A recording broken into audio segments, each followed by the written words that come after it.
know where I am. She was rapping earlier. Yes. Nice. She has a nice voice. Thank you. True, she does. You do have a nice voice. Thank you so much. The years of singing as a child paid off. Really? Yeah. At church? No, actually in an Italian choir. Very close. There you go. I knew it. But we actually did shows we were a bunch of kids and our teacher was from Italy and she wanted to kind of recreate what they do in Italy, and it's a really big show. And that's it. We would open for Italian stars when they would come to Montreal. So I traveled a lot to Toronto and we would sing in front of thousands of people. So wait. So I have to be very, very clear on the character next to us today. So you've done everything finally. Do you still have a bucket list? I do. Oh my God, I do. Because she dances, she fights, she sings. Dances like salsa, merengue, bachata. Did I miss anything? No, that's it. We had a nice little conversation. So she dances, she fights, she sings. So she'll kill you in any form or type of art. Do you paint? I do. It goes hand in hand. Do you play an instrument? No. I play guitar. You see, she has 20 lives. This one. I'm like a big cat. And what do you do? When you're? She's a real estate agent. Work. I sell homes. I help people build wealth. Nice. Yeah. I like how you put that. Help people build wealth. And she gave me a wink. I don't know how I feel about that. She literally gave me a wink. She's like, I felt like a kid. Oh my God. I'm starstruck. You've been a real estate agent for a while? 13 years. Okay. Everything is in excess with her. Wow. Everything. So when you were younger, what did you want to be? There's a few things I wanted to be. Of course. Why go with one when you can have so many? No, I'm serious. I wanted to, when I was really young, I wanted to be an astronaut. But then I realized that, I went to school and I realized that's not what I really wanted to do. I wanted to be an F1 racer. Interesting. Yes. This is incredible. Yeah. This episode feels like I'm on crack. Why F1 racing? I love racing, and I think I grew up with a father and a brother that were racing and loved cars so much. It completely rubbed off on me. And I love anything with an engine, to be honest. And I love motorcycles. I got my license at 16 for the car, 18 for the bike. And it was my freedom. Racing for me is like, I don't know. It's the most freeing feeling. So let's start from the beginning. You only have one sibling? I do. Older or younger brother? Older. Okay. So did you ever have your girly moments? I did. You actually do on Instagram. She's like bipolar. She's all over the place. I am. That's the thing. I believe in having both energies and being able to tap into them. You want it all. I am all. I don't want it. She's like a Pokemon. I want to catch them all. Does that make it difficult for you to date or find someone? Oh, the question. It's so early on. That's where I was going. You have to go slowly. It's 3 minutes in, buddy. I just wanted to dive right into foreplay first. Wow. Right into it. All right, let's go that way then. Okay, no, let's go with the beginning. What was your longest relationship? 3 years. That's not bad. I'm impressed somebody could, follow you for 3 years. I was impressed too. Until you weren't impressed anymore. That's right. Wow, it took her 3 years. He must be a very special guy. He's actually amazing. Yeah. But you realize why you start dating someone, and during the relationship or maybe towards the end, you realize that maybe that was not the right reasons to start dating. I was 31. How old are you now? 37. For people to, 37. Okay. You don't look 37. Thank you. I appreciate that. I don't know where you got 26 there. I was going to give her 20. I gave her 26, 27. I was going to give her 30. That's nice. No, 27. Thank you. I appreciate it. 27. Both. It's not because you're married to one, that all of them are. You start seeing the word differently. Yeah. Everybody's younger now. Do you remember how old you are? No, I have no idea. I lost track of how old. Yeah, let's just ask the girl how old she is. You ask him how old is he? He's like, my girlfriend's 20. My wife now is 20. My wife is 26. 26. Yeah. It's such a. I'm getting used to saying it to my wife, but it just comes out, and I'm like, natural. And then I have a smile I'm like, oh, I'm waiting for my wife. That is so corny. Yes. It is but corny. You know what? I It's a swear good to God, indication. it is, I'm but- really happy for you. Yeah, thank you. Don't believe the hype. You have to listen Thank to the you. first episode. This guy was talking about prostitutes and cocaine. Yeah, he told me. That's why I'm happy. And now all of a sudden talking about, So- That's why. You gotta why I'm believe happy. that it's possible. Of course. Well, you're the proof. Yeah, but I didn't believe. It just happened. There you go. So I'm going to throw you a little wrench in this one. I'm a great catcher. And again, I'm not talking about him specifically. So you have to believe, yes, the positive energy, the timing and everything. Does it mean it's going to last? Nothing is meant to last. Okay, so everything is temporary. Well, I mean, aren't we? Except for our soul. Okay, we're not going to go there. Please, I don't want to go there Well, today. I'm very diving deep. So You're very everything. And I don't want to overstretch. So Okay. I want to keep it Sure. on the surface. yes, I do believe that it can work and it could last. I think it's a decision that you both have to make constantly every day. Do I choose you? Yes. Okay, good. Let's make this work. Okay, another day. Constant work. Good job. Another day. It's like a workout. I don't know. For me, it's like a partnership. So You tried many or a couple of partnerships, right? yes, I have. I've had my share of experiences. So with that being said, what you just said right now, Mm-hmm. why are you single? It's my decision. It's a very good question, and I think So you gave up. You don't look like a quitter. I don't give up. Fuck off. Can You I see? say that on the You mic? see? Oh, of course. You can swear. You can swear. Fuck. Oh, be Kidding. my I'm guest. kidding. I never quit. I think the fact that I've been through relationships over and over again means I'm not a quitter. And I am bound to find, first of all, myself, because I think that through relationships, you actually find yourself. Instead of trying to meet people to get to know them, you actually get to know yourself. And I think you get closer to what you really are and what makes you feel not fuller, because that's not the right word, but like everybody says, okay, you complete me. It's not so much about completing me, but you add on to you add on to me in a really good way that I can see this actually working. And you're like, So how do you picture a good, healthy relationship? communication.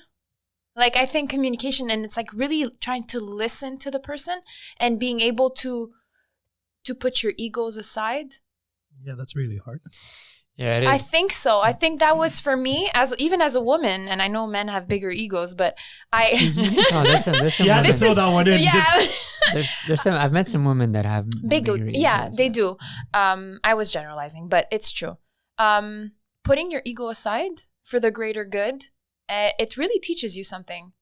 So I think that's why it's fun to be in a relationship, because you exercise all those things and you become a better person if you want to be. If you have the right partner. Yes, or not. If you have the wrong partner, I've had the wrong partner, and it actually made me a better person, because sometimes the partner in front of you is your mirror. Yeah, but I've had some partners that like made me a better person afterwards. Mm-hmm. But I had to go into the depths of hell. But doesn't to the dark side in order for me to like crawl back out of it. Now that I look back at it, I'm like, oh wow, that was the awesome. best. Yeah. Yeah, but put it this But way. when If I you was didn't in go through it- all that, you wouldn't be who you are today. No, I wouldn't. But that's the contrast of life. If you do not feel that, how can you go the other way? Because there's a lot of people that quit. So Once they get to that dark side, they're like, oh, I'm never getting out. And then you have to really dig deep into who you are in order for you to get back to breathing again and having a normal life. Because once you like go into that dark side, when I say like dark side, I mean like, you start like seeing different girls, you start to party, you start to go out, you start to put yourself out there. Mm-hmm. You're But like, all that is resumed through doubt.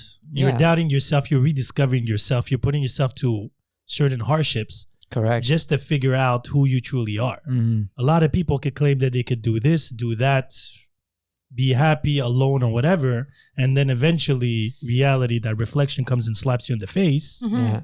And then you get, then you realize if you're a bitch or not.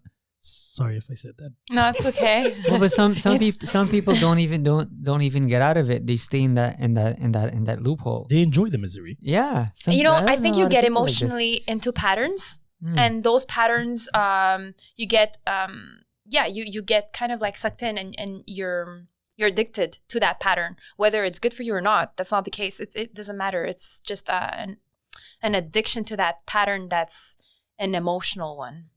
So, yeah. So can I ask you a little bit of a deeper question? Sure. Because you touch a lot of things, right? You do a lot of things. You live your life at 2,000 miles an hour, to be honest. I find that so funny how everybody says that. But it's what you portray. I don't know you that well there. But yeah, maybe that's what I portray. But you don't feel it, right? I don't feel it. You're a busy bee. I'm a busy bee making honey. Bzz, bzz, bzz. I'm busy. No, okay, keep going. Okay, do you think you're going to maintain that for... Because, okay, so the question I wanted to ask you originally was, what do you think is your purpose of life? I know my purpose of life. Oh boy, this is gonna be beautiful. let's maybe back a little bit and put it in perspective for the audience. When we say you're very busy, like you describe like your normal type of day. Yeah, well, this is what Sim said, right? From what he perceives, because we don't have like a friendship built, so he doesn't really know me. But from I met her 3 weeks ago. Yeah. Okay, I see. All right. So So I think that the perception of me being busy is because I'm very active. And when I mean active is I do a lot of like activity. Like I train a lot and I run a business. And I mean... She sings a lot. Yeah, but that's because there's traffic in the city. So you're always on the move. No, I'm really not. Actually, if we learned anything in the last year and a half is I've learned to slow down and to be okay with it. Because... I'm not sure if it's cultural, but I always had a sense of guilt if I didn't actually work or do something or work on a project or make money of some sort. Even as a woman, I felt that pressure that I had to make sure I was providing for myself. So I always worked from 12 years old, 2, 3 jobs, school, sports, being active, going out with friends, coming home at 5, being at work for 6. But that's not my beat anymore. So when we go back to your question, is that going to be maintained? I'm not thinking about the future. I'm thinking about what fits my life right now. And I feel okay that if I need to slow down, I'm not like upset about it. I actually give myself grace to slow down, take a day off. Those are very wise words. No, thanks. So wise. So what's your purpose of life? So, I mean, Don't think for a second I forgot. Yeah. Look, the thing is, everybody thinks they have a purpose or they look for a mission. And today, this is what it is. And I feel like I should stay open to it because things can always change. And I'm very open. But the main purpose here is to build retreats that involve fitness and mental health and physical health and all that stuff, spiritual and creating health and wellness retreats, basically. In Thailand? Not necessarily a location. I'm staying open to the locations, but that's really my life purpose. Is I need to create that space for people to come on vacation, but it's not really a vacation. It's a retreat. You come there, you have a blast, but you have speakers about many different things. No, there's no alcohol. I'm asking for a friend. 2 week, 2 week, 1 month type of retreat? It's really going to be depending on the type of speakers that are going to be able to stay, the type of trainers, but it's going to be geared towards MMA, physical fitness too, not just MMA, but there's also an introduction or there's ongoing MMA courses. There's going to be mindset coaches, health chefs. Basically, you come there and you get yourself fixed. Well, I mean, you get a really good start. And then we do like follow-up programs with you because I don't believe in going into an event because I've done them. 3 days, intensive. You come back home to your environment and what? Tony Robbins type of style? Yeah, I'm a big Tony Robbins fan. I did it here in Montreal. Yeah, but that was not really an event. Yeah. That's not his typical event. That's just like, oh, hey, hi, 6 hours and he's gone. You have to be able to form really good habits. So how do you form habits? It's not in 3 days. I could tell you that. So isn't it 21 days? It's not 21 days. It takes 40 something days to break a bad habit and then 21 days to form a good one. That's it. That's what I read. Scientifically, that's what I read. I've been reading this. Oh boy, James. You don't sound sure. Because I don't believe that there's one magic formula for everyone. Yeah. Fair enough. It's an average. But it's good. I think if you believe in 21 days you could build a habit, then you're going to build it. Because it's about your belief. If you're attached to that 21, that's your number, Trust me, in 21 days, you're going to do it every day and you're going to feel, I feel accomplished. Your brain is going to release chemicals that make you feel super good. So what? You're going to keep wanting those chemicals. So you're going to keep doing that. So you get addicted. You get addicted. It's all about training. that. It's all about addictions. Good addictions and bad addictions. Yeah. Yes, but that's what they are. Like training. Yeah. People say like, oh man, how come, I used to train like 6 times a week. Like, how come you do it? For me, it's like drinking water. Exactly. It's like, I don't think about it. You get in your car and you go. Yeah, but it was mostly therapeutic for you than anything else. Me, yeah, for sure. But a lot of people, it became like drinking meditation. No, it became like drinking water because it's natural. I don't really think about it. It's like driving. Oh, I drive and I go to the gym. Sometimes you don't even know how you got there because we're robots. We become addicted to what we do constantly, right? And then, once but to what purpose? Well, that's the thing. Going to the gym is actually a really good addiction because you're getting healthy and you're getting rid of whatever, maybe anger. I don't know what issues, but I want to play devil's advocate now. Certain studies show when you have addictions, positive, good ones or bad ones, like you said, healthier, that means you're trying to run away from something you don't want to confront, right? You're keeping your mind busy, your body busy. So because you have to learn how to slow down. Yeah, we do. And people say, 6 meditation. 6 times a week is a lot of training. Or maybe it's little. Who said 6 was a lot? There's no such your body or training. It depends what kind of training you're doing. Oh, okay. What if you're swimming? Then the other day you're walking up a mountain. And then the other day you're just spinning. The other day you're weightlifting. Oh, and the other day you're doing yoga. Mm-hmm. But it's good to have your heart pump a lot, yet it still has to rest. Yeah, you sleep. Oh, okay. 8 hours. 8 hours a day. Try to sleep 8 hours a day. And in her little world, everybody has a heart attack at 45, but with abs. That's what happens. What an 8-pack. That's it. 8-pack, not even 6. I'm kidding. Those little ones in the You need the bottom? 2. You need the 2. Those ones are hard. Trust me. Because sleeping, yes, but you have to be happy. You have to be. That's the thing, I don't believe everybody needs to train every day or twice a day. I think you need to do what makes you happy. But going back to your point about a habit, you're just camouflaging something that you're running away from? Not all okay, again, like if you're training twice a week, I'm not saying that. But if you're training excessively, this morning I was talking about that, I forgot his name, the military dude, the black dude that went. Oh, yeah.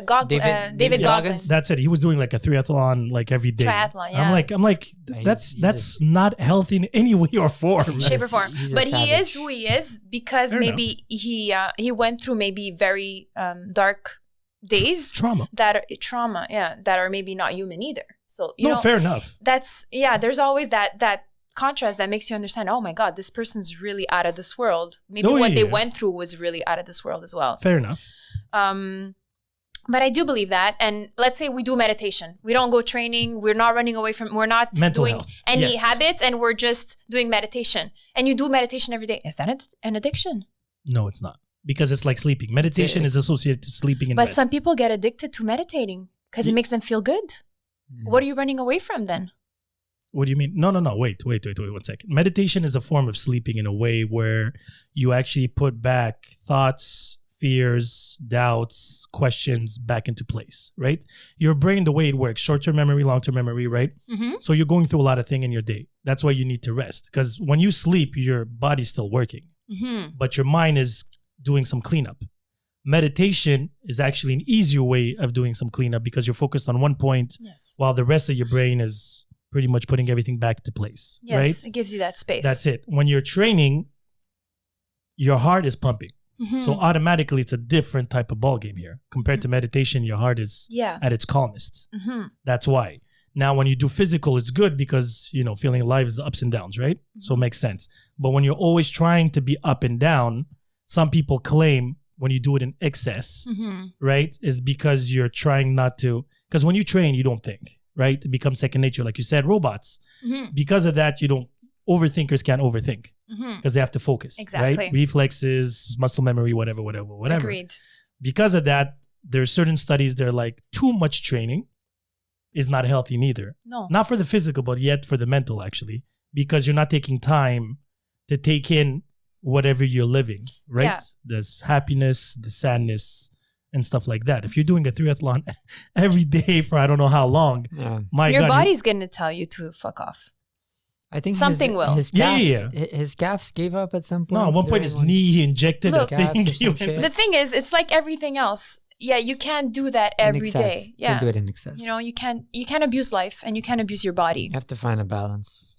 Whatever works for you, You could balance, I'm not sure, but maybe you can do it for 3 weeks and then say, okay, well, you know what? I've proved my point. But you have to have a purpose. Yeah. Well, I mean... That's the key phrase here. It's the purpose. If you're training for a marathon, you're training for that. After the marathon is done, you can breathe and relax. Yeah. Other people are not training for or don't have a specific goal, whatever it might be, right? Lose weight, feel healthier, do a marathon. I don't care what it is. Like my sister is very into cycling right now and her boyfriend too. And I think he just hit like 200 kilometers on one day. I'm like, where are you going? Where are you going? I was going like this. Yeah. Where are you going with this? And he likes it and everything. I'm like, cool. But I'm like, are you trying to do a race? Whatever it is. And he's like, I enjoy it. I'm like, okay, cool. But, maybe he's like hiding from other issues that he wants. Again, I don't know him that well neither. Keep in mind, I'm just, asking questions. But that's a good point though. Like you have to balance. I feel like you have to take care of your mental health too also, because taking care of your issues is very important, like talking to a therapist, meditating. There's different tools. Do you have a therapist? Right? No, I have mentors.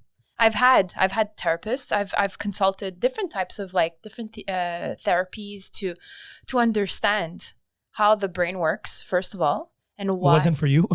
No, for me, for sure, to understand I think I'll never understand my brain fully or the human brain because it's so complex and I find it fascinating. Yet it's so simple. Maybe. No, but the basics is simple. It's simple, right? It's a muscle and it's there to make everything function properly, right? It's the most amazing thing we have. Exactly. With our heart. System. Yeah, it's amazing and it does wonders and we don't even utilize it as much as we can. Maybe that's a good thing. But some people use it less than others. But yes, indeed. And some people use it badly.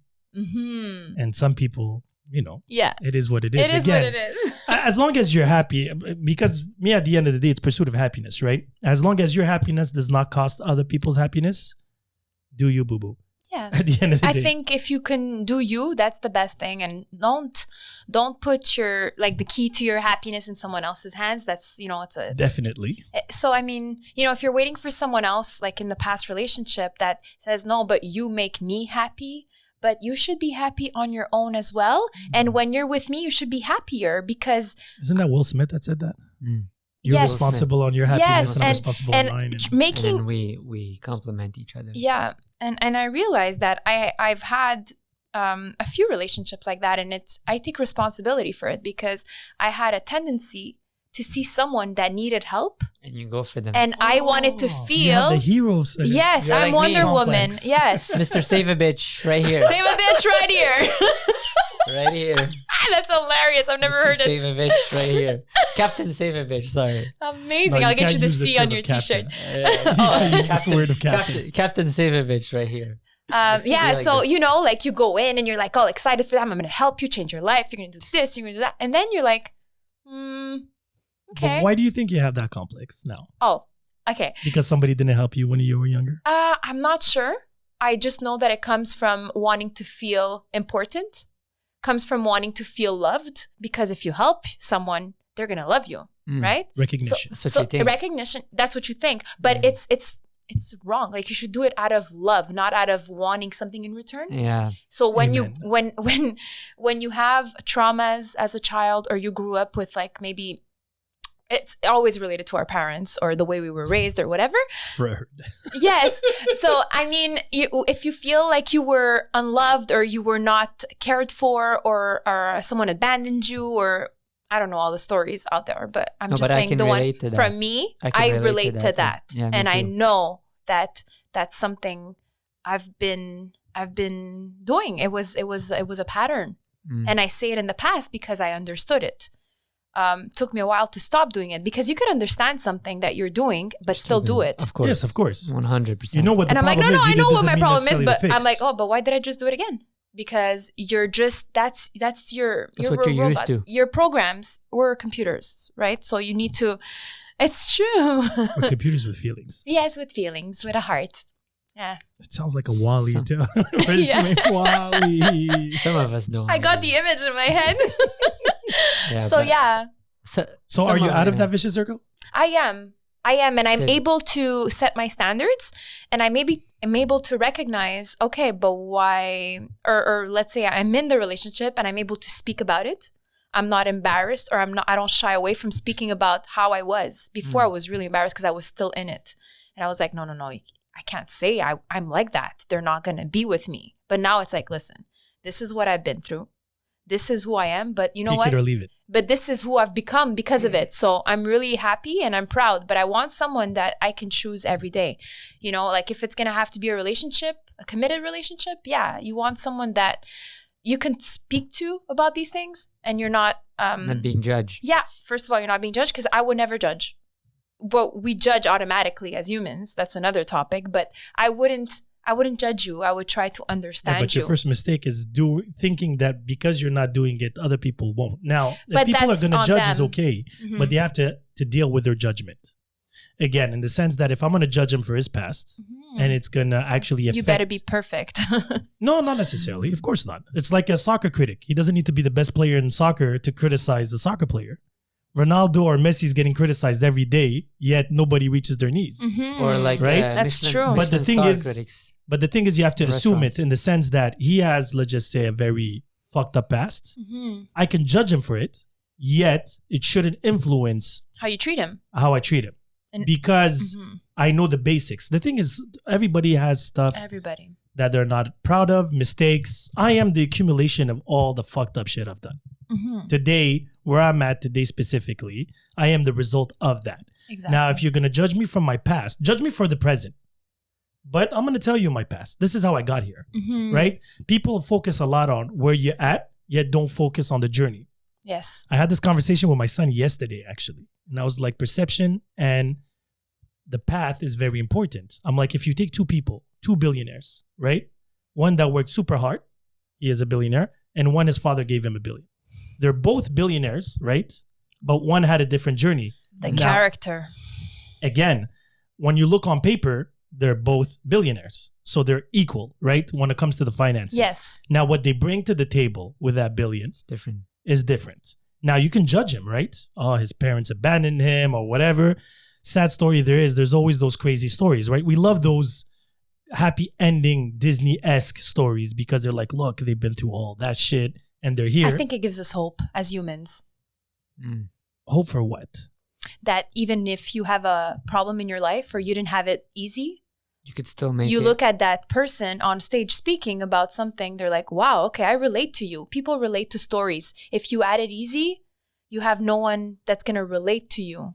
So somebody else would say on the other side is like the example of Donald Trump. His father gave him his first $1 million, right? Now he's a billionaire. He's like, he took something, a privilege, and made it better. Love him or hate him, that's on you. Donald worked hard, man. He hustled. Again, a lot of people got hustled on under his watch, and it is what it is. He still worked. Yeah, but meaning that he got there. Now, does the end justify the means and blah, blah, blah? We can go deeper because you can criticize literally anybody, right? Anybody. And in the topic of rap, Jay-Z was selling crack, right? Yeah. And now he's a billionaire. He's giving back to the community. That's what they say. Yet he probably killed or he stepped on a couple of people to get where he's at. True. Now, does that justify or excuse his past? So that's why I will judge him. But now, whatever you do with that shit is on you, right? If I meet you today, right? Again, on this podcast, I met so many different type of people, different type of paths, different type of reaction to the same type of path, right? And the thing is, where you're at today now, the difference is I'm not going to compare me to you. I'm going to compare you to my idea of a good person, let's just say. Right? That's the most important here. So if I see today you're at that place now, and you tell me you've been through all this in the past, it's how you got here with the type of energy that you actually give today that's important. Agreed. And that's where you see potential too. You can meet people through their journey. They're not there yet, but you see that there's progress. But not everyone is like what we're to be able to comprehend that. It's not of course everyone. Not everyone goes through that. People just judge right away, man. Depends how old you are, but your that's history. Okay. Their time will come, and it's not on you to worry about when they're gonna stop judging. You know, it's very hard to say, but it's very hard to when you're in it. Like I know some of my friends, like they come from like really fucked up pasts, but their past always haunts them. because they're always like being judged for what they've done and things like that, and they can't really get over it because they're meeting people that actually judge them. I was gonna say the environment. Yeah, the environment is not everyone is able to, let's say, dissect the way Sin just dissected it. Not everyone has that ability to understand, oh, that's a person, he's behaving like this because of XYZ, or his journey. People don't give a fuck. People just see the end result. A lot of us now that we fall in love with the end result and not fall in love with the process. Because sadly, it's an extra step. And that's not something I was born with, keep in mind. I've been through shit myself. And then I'm like, but why? The thing is, a lot of people ask the question is who you are. Me, I'm intrigued on how did you get there, right? How did it, like you give me a car and you're like, this is your car. But how did it get there? Like what happened? What's the process here? What did we go through, right? You fucked up, or let's just say a guy killed somebody. Did you kill him for self-defense, or you killed him just out of passion? Did you kill him because you had an ego? Why did you kill him? That's it. That's the most important part. They say in every religion it's not good to kill, yet if it's in self-defense, it's a different ballgame. So the big difference between both is why. Yes. We don't ask that question. I see a pimp or I see a guy beating up somebody and you're like, okay, we have tendency of putting him already in a category because of the imagery that is portrayed on TV, the news, and social. Exactly. So that's why we're quick to judge. Absolutely. Right? And the irony of all this is, let's just say, take the Kardashians, right? Billionaires today. They're a fucking walking joke at the basics. Yet they took a tiny, stupid, sex tape that happened 15 years ago and made $1 billion. You have to applaud that at that point. It's a lot of work. They hustled it. Now, do I agree? Do I this? I don't need to agree. See, I can judge them. But I have to respect their hustle at the end of the day, right? And that's them. I'm not going to be friends with them, but I'm not going to hate on them for that. Yeah, I don't think hating on anything is worth your energy. I think that there's respect where it needs to be put. If that's what you believe in or you relate to, or you see it from a distance and you're like, very cool. Okay. You're getting the results I want. If that's the results you want, model the person, right? So do you think models are important? Like role models. Role models. Yes. I do. That's what you meant, right? Yes, of course. Okay. Yes, I was a bit confused because Kardashian. No, yes, role models are super important. You were judging so fast, right? Yeah. I think role models are super important, and that's why I like to look back at history and understand how people. Sorry, there's a phone vibrating somewhere. Yeah, maybe I'm just happy to see you. Anyway, what the hell? So who are your role models? I have a lot of athletes, obviously, because I'm in that world. So I have role models for that are athletes, and like I said before, Tony Robbins is really one of the best people I know. I've taken a lot of my time and a lot of money, and I've invested it in personal development, and I've seen him in so many different events with so many different peoples and live interactions with people that are suicidal, people that have crazy problems, and the stuff that he understood, and he's able to voice it to help so many people go through their hard times. I think it's really definitely something to look into. And that's why you want to try to help with the retreat and all of that. It just spoke to me. It's not really necessarily because of him. I think it's more because of my life, where he led me. I have a very deep passion for being healthy, for being fit, for being mentally healthy, and my spirituality is really important to me. So those are all things that I would, when I went on vacation in Costa Rica, this is 5 years ago, I realized that there was no resort or Airbnb boutique hotels that had it all. So I was like, oh, maybe I can, have my own boutique hotel on the beach and have like a really cool chef that makes super healthy stuff. And then I can have an outdoor gym where people could train. And all these ideas were coming to me, and I'm like, oh my God, I'm made for this. So, you build connections, you go to events, you learn about specific things, you get to know a lot of different speakers. And then you're like, wow, this is really interesting. People can benefit from it. Sorry, did you follow like a health coaching program or something? Yeah. Okay, you did. Yeah. Okay, you did a bunch. I did a bunch. Okay. So you're like officially a certified health coach? I don't know. I don't have a title, but I mean, I've done the whole personal training certifications.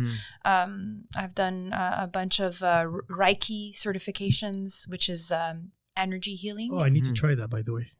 Actually, the last podcast we were talking about that. Yeah, so I did that. I'm not a big believer, but it's, and at the end of the day, it's whatever you believe in. Sometimes you just need to listen to one thing and look into it a little bit, and maybe it's going to pique your curiosity. I want to try. I will always try anything once at least. Yeah, and I think that if you're going to try something, go all in. Because if you're trying it and you're skeptic, it's not in your benefit.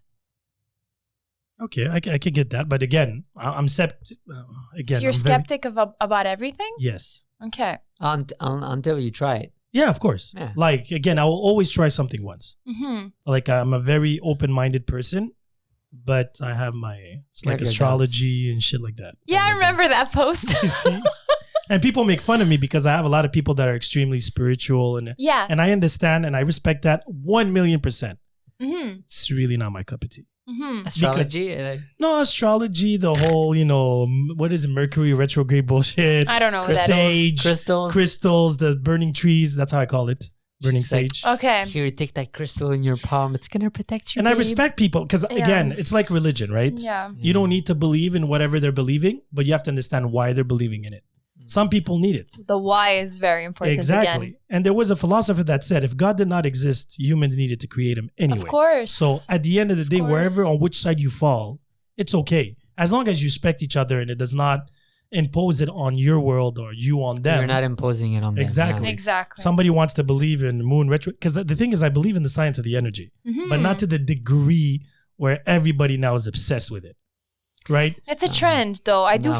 Some stuff really bothers me because everybody jumps on the wagon. Yeah, the fashion wagon. But anything like whatever's new, hip, and gets attention, people jump on it, and it's okay. I guess we're humans. We're all robots, especially right now.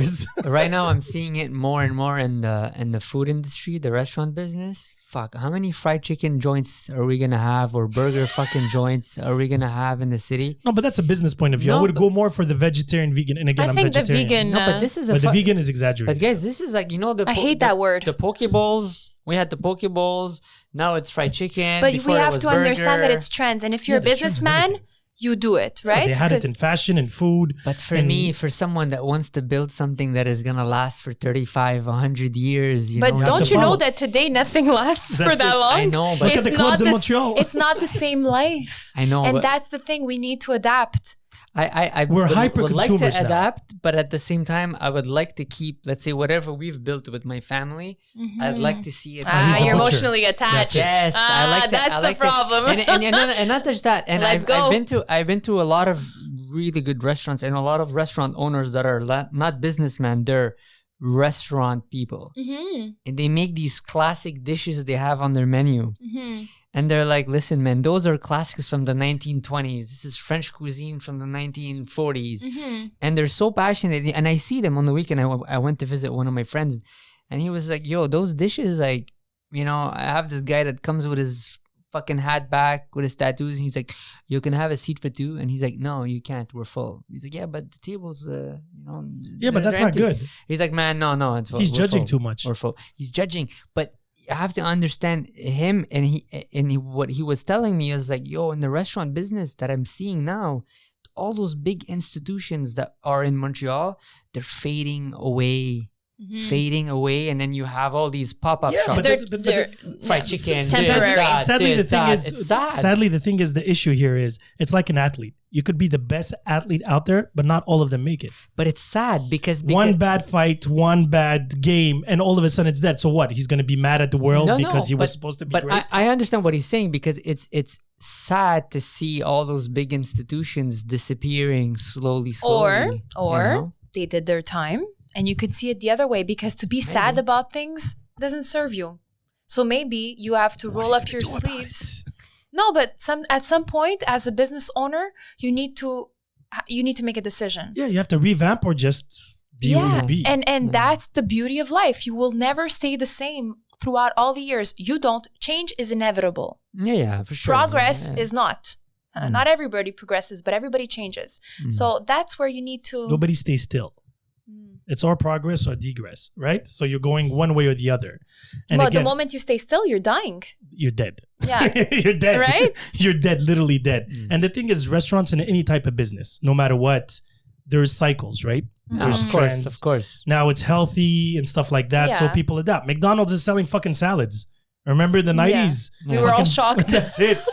My point being is because they thought that their niche was burgers. They adapted. They adapted. Wraps, salads, salads, and stuff like that. And the thing is, then eventually it's going to be something else. You know, it's going to be a vegan burger. Vegan. Yeah, it's a question of time. Then. Yes. Everybody else has one. And my point being is, if you want to become vegan because it's cool, that's one thing. If it's for healthy reasons, you don't need to promote it. Or but you don't even gluten-free. What I don't like, something that makes me laugh is that people say, "Oh yeah, I'm vegan." They don't even know what vegan stands for. You don't know that some people don't know they can't have honey or they can't wear clothing with any animal. It's anything that has to do with animals. Yes, exactly. But there's this show. Oh yeah, I'm gonna have vegan tonight. I'm gonna try vegan for 30 days, or whatever the case may be. It's just don't. People are bored. They need challenges. Yes, and that's what it comes down to. Or following trends. Yeah. But there's nothing wrong. You see, I don't mind if people become vegan at a trend because it's healthier in any way or form. It's like all of a sudden tomorrow you watch a couple of documentaries, right? I don't think it's healthier. What do you mean? I think anything in moderation is healthy. I think we overconsume everything. That's what I said at the beginning. Is it? Can we rewind? That's exactly what I said. Remember the person training 6 days a week? Yeah, well, it's true though. I did say that